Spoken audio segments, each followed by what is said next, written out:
মুখটা তাহলে একটু খুলে দেন।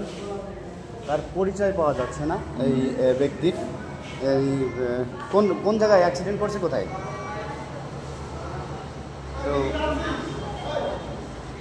এই ব্যক্তিকে যদি কেউ চেনেন তাহলে অবশ্যই আমাদের একটু শেয়ার করে দেবেন, কারণ তার কোনো পরিচয় পাওয়া যাচ্ছে না এবং তাকে দেখার মতো কেউ এখানে আসে নাই। তো অবশ্যই আপনারা ভিডিওটা শেয়ার করবেন এবং তার আত্মীয় স্বজন দেখার জন্য আপনারা একটু শেয়ার করে দেবেন, কারণ সে এই মুহূর্তে গোপালগঞ্জ সদর হসপিটালে আপনার এখানে মৃত্যুবরণ করে। ডাক্তার মৃত্যু বলে ঘোষণা করে এখানে রেখে দিয়েছে। তবে আপনারা সবাই তাকে পরিচয়টা পাওয়ার জন্য এই ভিডিওটা শেয়ার করবেন, যাতে তার পরিচয় পাওয়া যায়।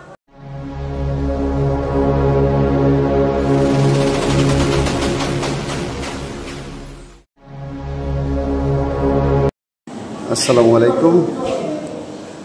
আজকে দেখেন মানুষ মৃত্যু অ্যাক্সিডেন্ট করছে। অ্যাক্সিডেন্ট করে হসপিটালে আজকে লোক নাই, আত্মীয় স্বজন কেউ নাই, যার কারণে হসপিটালের এখানে আপনার ফ্লোরে পড়ে আছে। দেখার মতো কেউ নাই এবং খোঁজখবর নেওয়ার মতো। ওনার বাড়ি আমরা যতটুকু জানতে পারছি যে হয়তো বা খুলনাতে বাড়ি। বাড়ি কোথায়? নিয়ে আসছে কে? তো এটা হাইওয়েতে সম্ভবত আমি বাইরে দেখলাম, হাইওয়ে পুলিশ গাড়ি দেখলাম, হয়তো বা পুলিশ হাইওয়েতে অ্যাক্সিডেন্ট করছে। অ্যাক্সিডেন্ট করার কারণে পুলিশ এখানে নিয়ে আসছে। কিছুক্ষণ পরে ডাক্তার তাকে মৃত্যু বলে ঘোষণা করছে। মুখটা তাহলে একটু খুলে দেন। তার পরিচয় পাওয়া যাচ্ছে না এই ব্যক্তির। এই কোন কোন জায়গায় অ্যাক্সিডেন্ট করছে, কোথায়? তো এই ব্যক্তিকে যদি কেউ চেনেন তাহলে অবশ্যই আমাদের একটু শেয়ার করে দেবেন, কারণ তার কোনো পরিচয় পাওয়া যাচ্ছে না এবং তাকে দেখার মতো কেউ এখানে আসে নাই।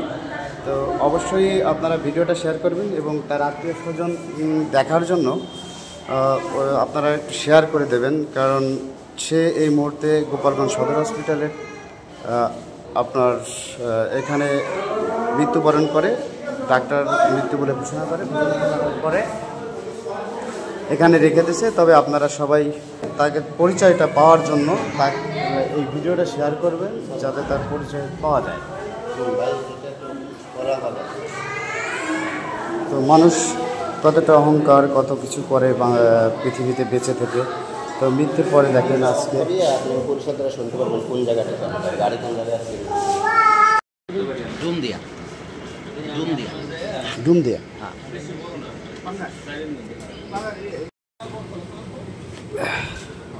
ডুমদিয়া রাতে একটার দিকে যে অ্যাক্সিডেন্টটা হয়েছিল, সেখান থেকে আসলে আমাদের বাংলাদেশ পুলিশ আমাদের জনগণের জন্য সবসময় তারা সহযোগিতা করে আসছে এবং হাইওয়ে পুলিশ আমাদের রোমান স্যার বিস্তারিত এই বিষয়টা হিসাবে জানে এবং স্যারের কাছে আমরা এই মুহূর্তে একটু শুনি আসলে সেখানে কীভাবে কী ঘটেছিল।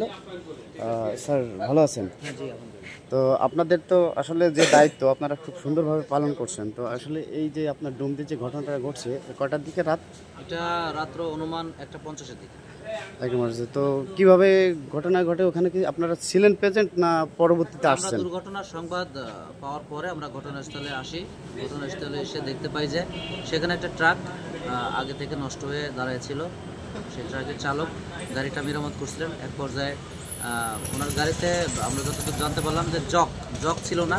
তো জকটা নেওয়ার জন্য অন্য একটা পিকআপকে তারা সিগন্যাল দিয়ে দাঁড়া করাইলে সেই গাড়ির হেল্পার তাদের গাড়ির জক নিয়ে এসে তাকে সহযোগিতা করতে থাকে। এমত অবস্থায় একটি অজ্ঞাতনামা পরিবহন বাস পিছন থেকে এসে এই দাঁড়ানো নষ্ট হওয়া পিকআপটিকে সজোরে ধাক্কা মারার ফলে যে পিকআপটা থেকে হেল্প করার জন্য যে হেল্পার সহকারী আসছিলেন জক নিয়ে, সেই হেল্পার ঘটনাস্থলে মৃত্যুবরণ করেন। আমরা ঘটনাস্থলে এসে গাড়িটিকে পাই। দুর্ঘটনা কবলিত পরিবহন বাসটিকে পাওয়া যায়নি। তো আমরা হসপিটালে এসে যে পিকআপের যে হেল্পার যিনি মারা গেছেন ঘটনাস্থলেই, তার আত্মীয় স্বজন সহ তাকে পাই। পরবর্তীতে আইনানুগ প্রসেস শেষে তার লাশ আমরা তার আত্মীয় স্বজনের কাছে হস্তান্তর করি এবং পরবর্তীতে আমরা আবার ঘটনাস্থলে ফিরে যাই। জি আমাদের রেকার ঘটনাস্থলে আসে, রেকার ঘটনাস্থলে আসার পর যখন গাড়িটিকে টেনে তোলার পরে গাড়ির নিচ থেকে আরেকটি লাশ আমরা দেখতে পাই। পরবর্তীতে সেই লাশের পকেটের মোবাইল ফোন থেকে তার পরিচয় শনাক্ত করি এবং তাদের আত্মীয় স্বজনকে খবর দেওয়া হয়েছে। লাশ গোপালগঞ্জ সদর হাসপাতালের মর্গে আছে। আত্মীয় স্বজন আসলে আইনানুগ প্রসেস শেষে। নিচে যে লাশটা ছিল, নিচে যে লাশটা পরে পাইছেন, উনি মূলত ড্রাইভার না হেল্পার? উনি মূলত আগে থেকে যে নষ্ট হয়ে দাঁড়িয়ে থাকা যে ট্রাকটা ছিল এই ট্রাকের চালক। ও চালো। তো যাই হোক, তো আপনারা সুন্দরভাবে দায়িত্ব পালন করছেন, আমরা আপনাদেরকে স্যালুট জানাই এবং বাংলাদেশ পুলিশকে। যারা আছেন আমরা সাধারণ পাবলিক বা জনগণ সবাইকে সহযোগিতা করবেন, তাদের আইনের প্রতিও শ্রদ্ধা রাখবেন এবং শ্রদ্ধা করবেন। এছাড়া রোমান স্যারকে আমরা ধন্যবাদ জানাই। থ্যাংক ইউ স্যার, ভালো থাকবেন, ইনশাআল্লাহ সুস্থ আপনাদেরকে থাকবেন। ধন্যবাদ। ঠিক আছে, ঠিক আছে ভাই। ওকে, ভালো থাকেন।